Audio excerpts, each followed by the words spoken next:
Okay.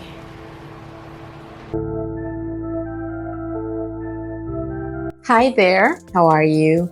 I hope you're great because I am. And even though I always say that it's not fully the case every time, a lot of times when someone asks us how we are, we feel the obligation to say that we're just good, either because we're just being asked that as a formality, or we don't want to dampen the mood by saying that we're not good. There is such a thing as a time and a place and even a person to talk about our actual feelings. But although this account is the place for me to express my true thoughts and feelings, that is exactly what it was created for. I always say that I'm great because although sometimes life can be kicking me in the butt, as it does to everyone, I am genuinely proud of how far I've come, how much I've been able to grow, the ability to keep looking forward. So today I'm here on a rainy day.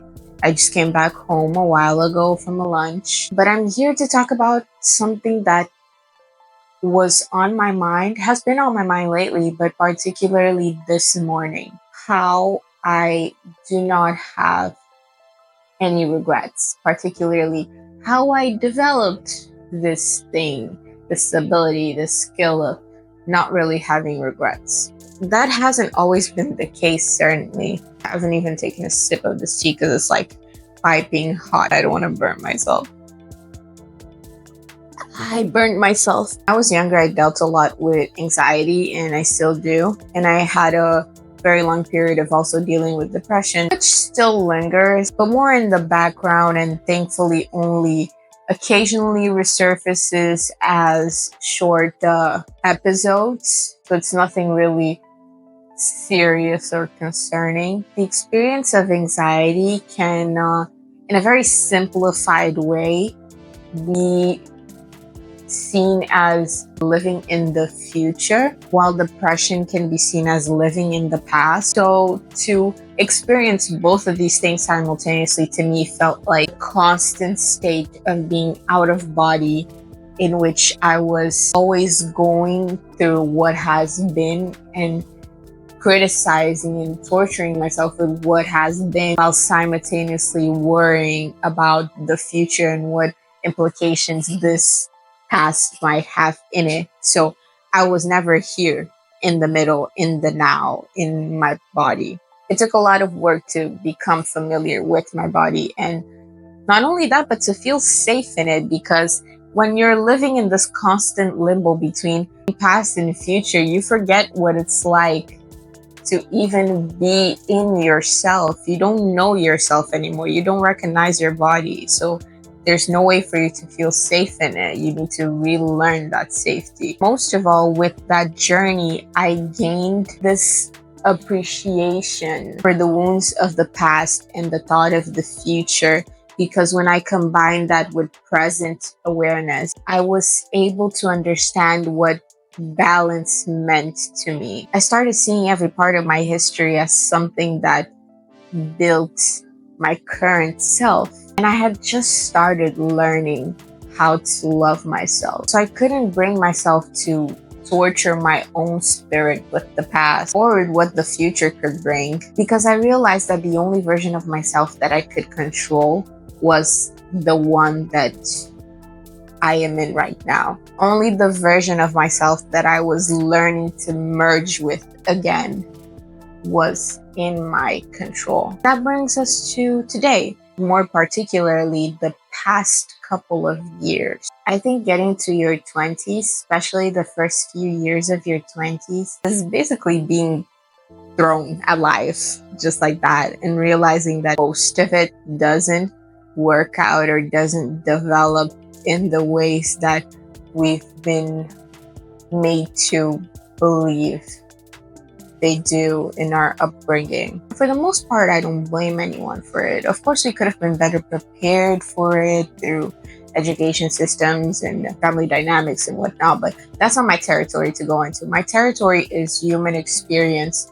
and most of human experience cannot be explained. We need to feel it in our skin. So most times we'll just be caught off guard. We are in a purely transitional state. And I think for me, what has been most difficult about this transitional state is just the pure instability of it. A lot of times, this particular part of our life will make us look back and wonder if we've made the right choices, or look back and wish we could have done it differently. Unfortunately, we can't. Regret is a natural feeling to have. There's always another doorway that we could have gone through, and we are almost always certain to look at it through a brighter lens, to look at it through rose-colored lenses, because we're always gonna think that what we don't know could be better than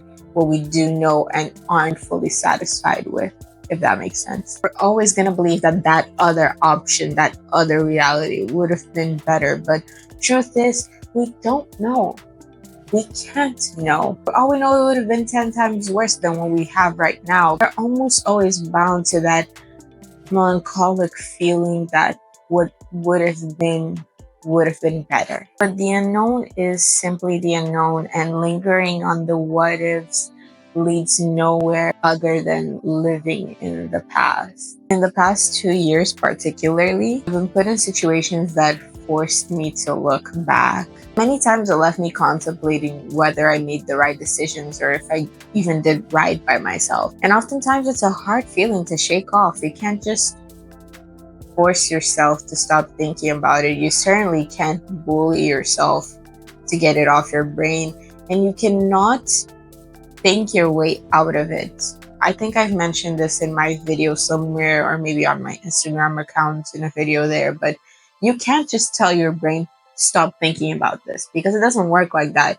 The more you think, stop thinking about it, the more emphasized the it becomes in your mind. So you're just giving it more force, you're giving it more life, more attention. So you're gonna think more about it. You can't really escape it or go over it or under it. You have to go through it. Going through it means accepting that it's on your mind, allowing it to be on your mind, and processing it, everything it has to say, so you can get out the other side. So there's no way that you can just shake this off in 5 minutes, especially something as big as contemplating what could have been. So this tends to linger for me, and a lot of times it just takes most of my energy away. But after I go through all the hard feelings and I just feel them all, really go through them, still with the sore throat and with tears in my eyes rolling down my face, I can still stand up and say that I have no regrets. How can one do that? Have no regrets? Well, you can't. You can't. The sooner you realize that you can look back and still be in the present with gratitude, the easier it will be to process that you can never change the past. When I say I don't have regrets, it's because to me, regret represents that period in my life where I would scrutinize myself for the past, scrutinize myself for every part of it that could have been better. And I still bought into the illusion that the other way I didn't go through, the decision I didn't make, was definitely better than the one I did take. I know the title of this video is probably How to Not Have Regrets or something of the sort. You'll have to forgive me for the slight clickbait when I say that human emotions are impossible to turn off. In truth, all you can do is not live in regrets. Respect your feelings. Understand that you're bound to look back, bound to see with a warped lens all the possibilities that you didn't take as better than the ones that you did take. So basically, long story short, how you manage to not have regrets is simply by not living in regrets, not living in the past. You're allowed to look back, you're allowed to wonder what if. The truth is, time keeps moving with or without you. So whether you're stuck in the past or moving forward, life will go on, time will go by. So it's your decision if you move forward with it or not. I hope this reached whatever part of you needed to hear it, because I know that a part of me did. And I know I'm not alone in this world, which is why I decided to share this, because someone else out there is feeling this, and someone else out there might need to hear it. Let me know if this spoke to you, if you understood anything that I said, if it resonated with you in any way, if you have felt or lived through this or still are. And I'll see you guys in the next one.